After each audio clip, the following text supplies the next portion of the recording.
Have you ever wondered what really changes when you stop giving people second chances? When you finally stop ignoring red flags and stop hoping they'll become someone they've never shown themselves to be? Some people keep crossing the line because they believe you'll always forgive them. But the moment you don't, that's when everything shifts. That's when they realize your patience had limits, and they just ran out. It's like a piece of cloth torn in the same spot too many times. At first you stitch it with care, hoping it'll hold, hoping it'll stay strong. And for a while, it does.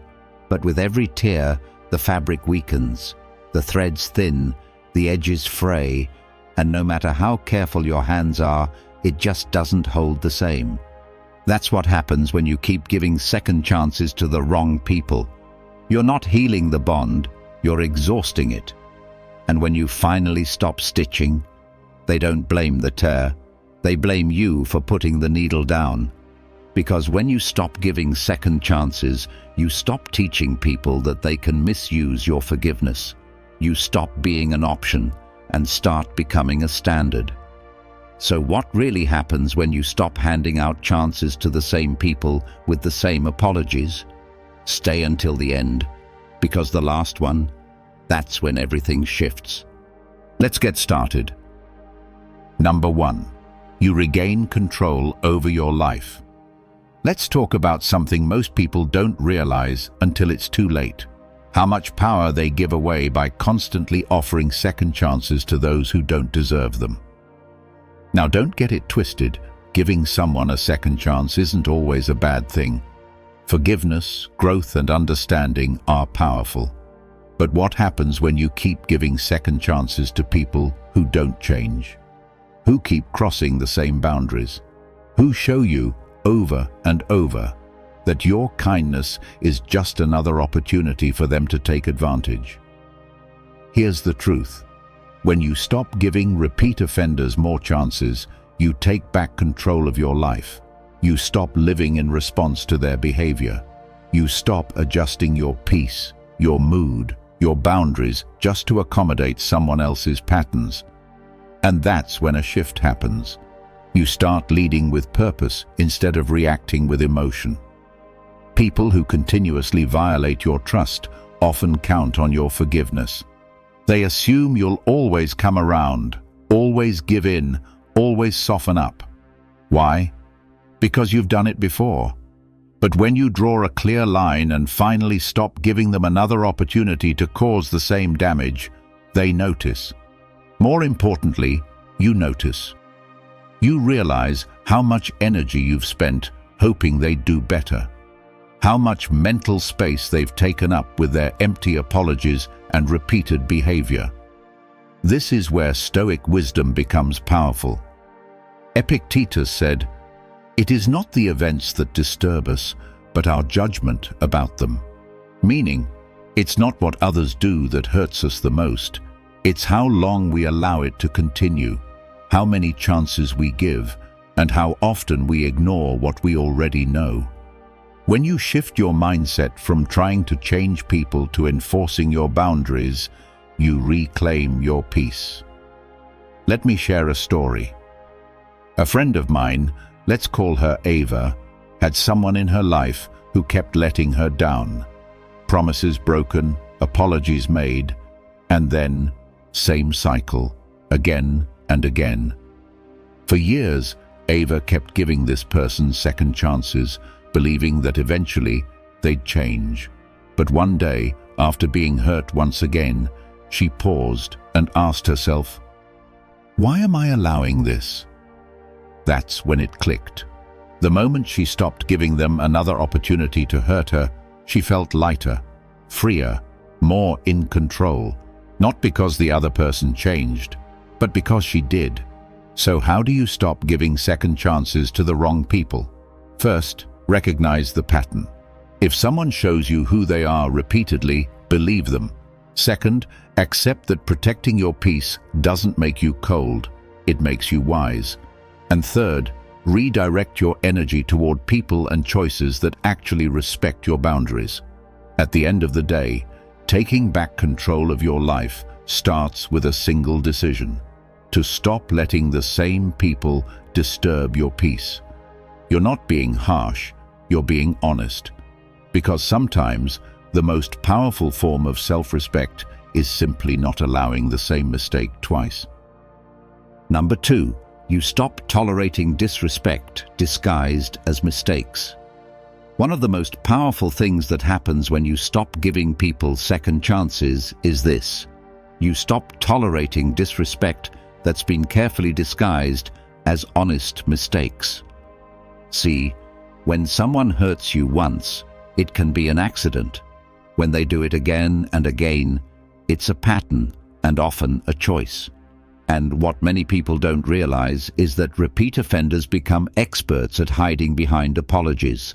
They'll say things like, "I didn't mean it," or "It won't happen again," but then do the exact same thing a week later. It's not remorse. They're just hoping you'll keep believing them. Here's the truth. People who repeatedly hurt you often use apologies as tools, not as signs of real change. They know that if they sound sincere enough, you'll give them another shot. They count on your empathy. They rely on your forgiving nature. But the moment you stop accepting the same tired excuses, something shifts. They realize you see through the act. You're no longer blinded by their words. You're watching their actions, and their actions, they're loud. This is where Stoic wisdom comes into play. Seneca once said, "A wise man does not allow the same wound to cut twice." And that's exactly what this is about. Wisdom, not coldness, not bitterness, but clarity. When you've truly learned the lesson, you no longer need to go through it again. You stop giving out free passes to people who've shown they'll misuse them. You realize that forgiveness doesn't always mean access, that understanding someone doesn't require you to let them keep hurting you. Let me share a story. A woman I know, let's call her Jenna, had a friend who constantly made sarcastic comments about her behind her back. Every time it got back to her, the friend would apologize, claim it was a joke, say, "I didn't think you'd take it that way." Jenna forgave her, again and again, until one day Jenna decided she was done mistaking patterns for isolated incidents. She stopped accepting the excuses and ended the friendship. And guess what? That's when the friend finally realized Jenna wasn't someone she could keep playing. So how do you stop tolerating disguised disrespect?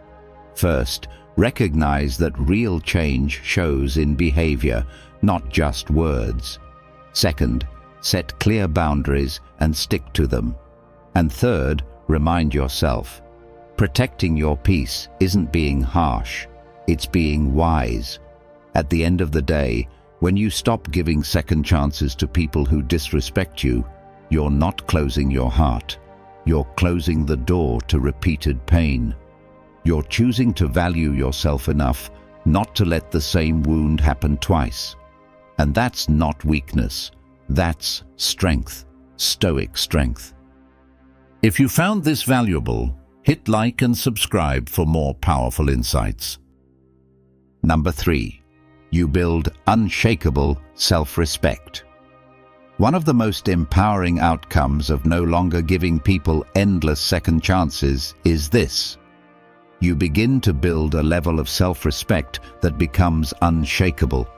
It doesn't happen overnight, but every time you say "no more" to someone who's taken you for granted, every time you walk away instead of accepting another apology with no changed behavior, you're sending a clear message, not just to them, but to yourself.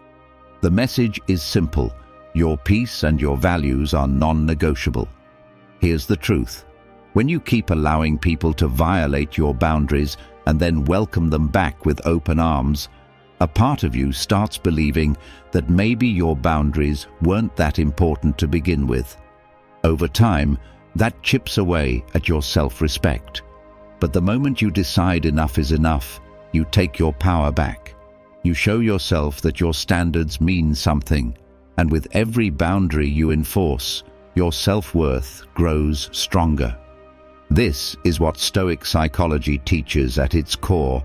Your dignity is not based on how others treat you, but on how you allow them to treat you. Marcus Aurelius put it perfectly. He who respects himself is immune to the disrespect of others. That doesn't mean you won't notice disrespect. It means you won't tolerate it. You won't shrink to accommodate people who can't meet you at the level of mutual respect. You stop lowering the bar just to keep certain people in your life. Let me share a story. A man I know, let's call him Elijah, was always the one giving people the benefit of the doubt. Friends, co-workers, even family members would let him down, take advantage of his kindness, and then come back with shallow apologies. Elijah forgave them every time. But after years of this cycle, he noticed something. He didn't feel good about being the bigger person. He felt drained, unseen, and constantly disrespected. One day, he decided he was done handing out second chances to people who didn't deserve first ones. He started saying no more often. He stopped explaining himself. And slowly, something powerful happened. He began to feel proud of himself again, not for how much he could tolerate, but for how clearly he could stand for his own peace. So how do you start building this unshakable self-respect? First, realize that your worth isn't defined by how much you can endure. It's defined by what you choose not to accept. Second, treat your own boundaries like law. Not everyone has to agree with them, but they must respect them if they want access to you. And third, don't apologize for choosing peace over chaos. At the end of the day, every no more is a declaration of self-worth. Every time you stop giving chances to those who keep crossing lines, you're telling yourself, I am enough. I don't need to prove it by letting people walk over me. That's not just self-respect. That's inner strength in its purest form.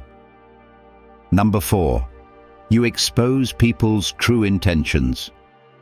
One of the most revealing things that happens when you stop giving second chances is this. People's true intentions come to the surface. See, as long as you keep offering forgiveness, excuses, and open doors, many people will keep playing nice on the surface. But take that second chance away, and suddenly everything changes. When they realize they can no longer exploit your kindness or rely on your forgiveness, their real character shows. And what you see next, that's who they truly were all along. Here's the truth. When there's no more room for manipulation, people are forced to act without the mask.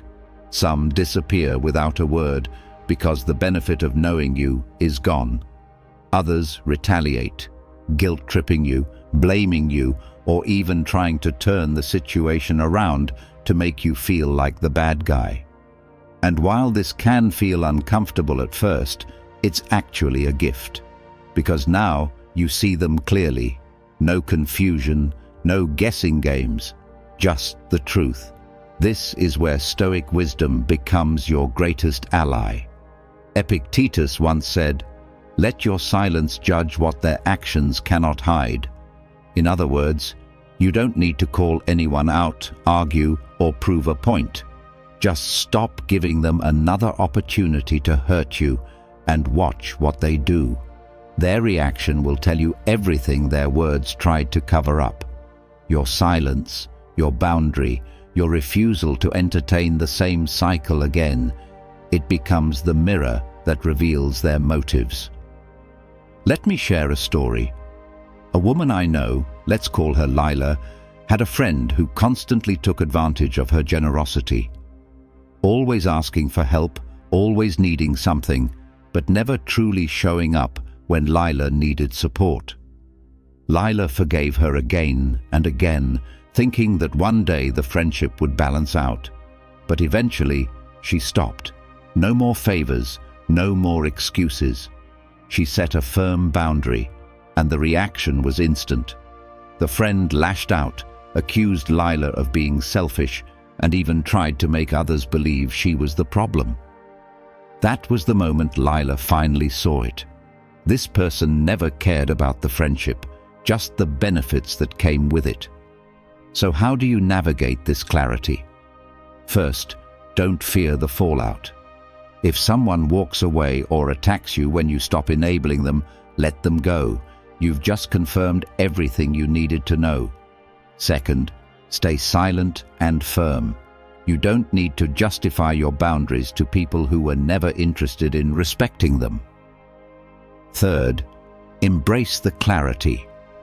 When someone reveals themselves, believe them. It's not a loss, it's protection. At the end of the day, not everyone deserves a second chance. And when you stop handing them out, you don't just protect your peace. You uncover the truth. And that kind of clarity, it's not painful, it's powerful, it sets you free. If you've watched the video this far, don't forget to leave a comment with a thank God and give it a like if you enjoyed the content. Your support means a lot and motivates me to keep creating more interesting videos. I hope you find inspiration in them and that we continue learning together. Thank you for your support. Number 5, you protect your emotional energy. There's something deeply freeing that happens when you stop giving second, third, and fourth chances to people who've already shown you they don't value your trust. You stop carrying the emotional weight of trying to fix what they keep breaking. And in that choice, you reclaim something powerful, your emotional energy. Here's the truth. Constantly forgiving the same people drains your mental peace. It's not the act of forgiveness itself. That can be healing. The problem is when you're stuck in a loop, always forgiving the same behavior, always patching up the same wounds, always trying to maintain a connection that only you are fighting to keep alive. Over time, that kind of one-sided effort chips away at your focus, your joy, and your sense of balance. You wake up tired, not because of your work, not because of life's responsibilities, but because someone else's chaos keeps invading your calm. This is where Stoic wisdom becomes your shield. Marcus Aurelius said, "Protect your peace as you would your health. Once lost, both are difficult to regain." And that's exactly what your peace is. It's part of your health. Emotional energy is a limited resource. You only get so much of it each day. And if you're constantly spending it trying to forgive people who don't change, you'll find yourself exhausted. Not from life, but from the people in it. Let me share a story. A man I know, let's call him Jordan, had a sibling who constantly brought drama into his life. Every time Jordan thought things were finally stable, his sibling would create another mess. Financial trouble, personal chaos, emotional manipulation. Jordan would step in, help clean things up, forgive, and try again. This cycle went on for years. But eventually, Jordan realized something. He was spending more time recovering from his brother's choices than building his own future. That was the turning point. He didn't stop loving him, but he stopped trying to save him. And in doing that, he saved himself. So how do you protect your emotional energy? First, recognize the patterns. How many times have you had to forgive the same person for the same thing? Second, understand that boundaries aren't punishment, they're preservation. And third, give yourself permission to walk away from what drains you, even if it once mattered. At the end of the day, your emotional energy fuels everything: your relationships, your goals, your peace of mind. If someone keeps pulling from that energy without giving anything back, it's not cruel to stop them. It's wise, because every time you choose peace over chaos, you're not just protecting yourself, You're honoring the calm life you're working so hard to build. Number 6.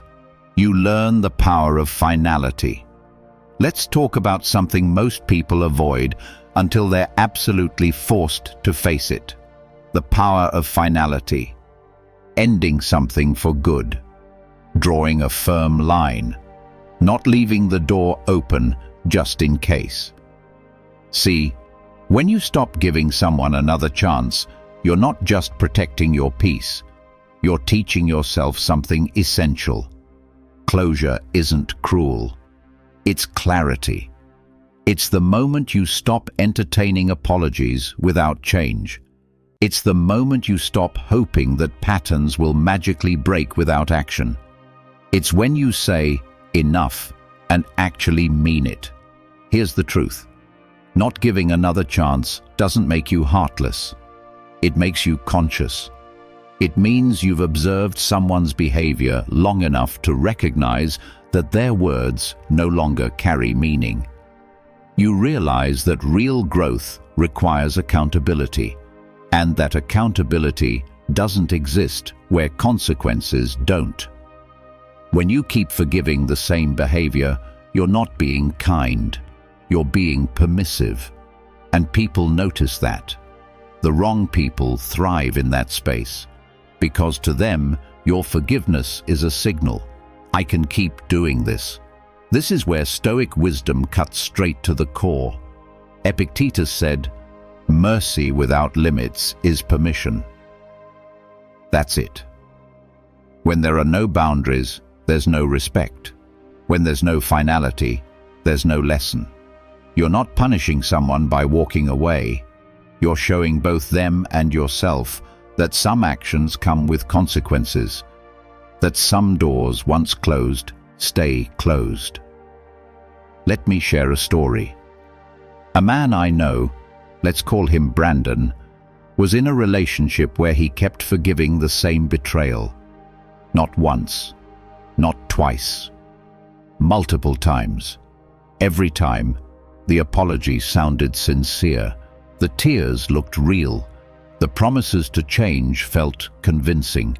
And Brandon, being compassionate, kept giving more chances. But the same behavior kept returning. One day, Brandon didn't get angry. He didn't shout. He didn't plead. He simply said, "This was your last chance. It's done." That moment for him was everything. Not because it hurt, but because it healed. He realized that by closing the door, he finally opened space for peace. So how do you learn the power of finality? First, stop fearing closure. It's not a loss, it's a lesson. Second, know that walking away isn't cold, it's controlled. And third, remind yourself that your time, your energy, and your boundaries are not up for debate. At the end of the day, giving someone endless chances isn't a sign of strength.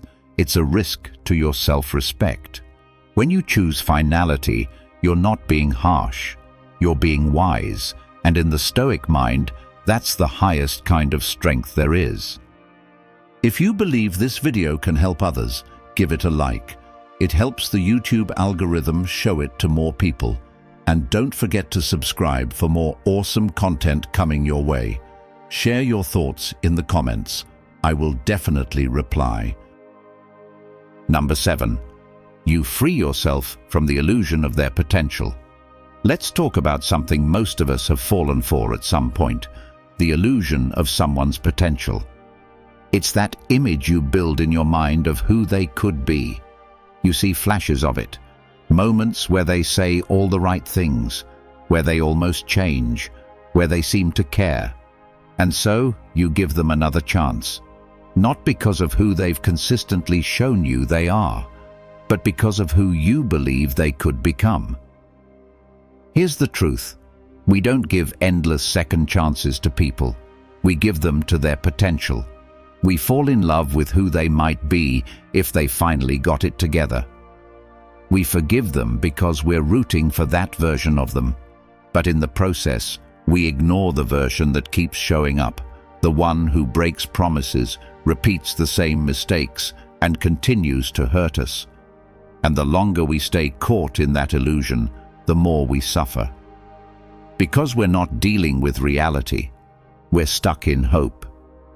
This is where Stoic wisdom becomes a lifeline. Marcus Aurelius said, "Accept reality, not illusion, and you will suffer less."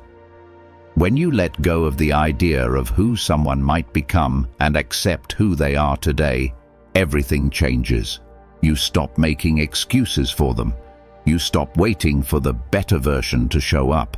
And most importantly, you stop sacrificing your peace for someone who hasn't earned another chance. Let me share a story. A woman I know, let's call her Rachel, was in a long-term relationship with someone who always talked about change. He'd promised to be more present, more honest, more committed, and every time things fell apart, he'd say, "I'm working on myself." Rachel clung to that hope. She saw who he could be if he just followed through. But after years of the same patterns, she finally realized she wasn't in love with the man in front of her. She was in love with the man she kept imagining he might become. And that realization set her free. So how do you break free from the illusion of someone's potential? First, pay attention to patterns, not promises. Consistency matters more than occasional effort.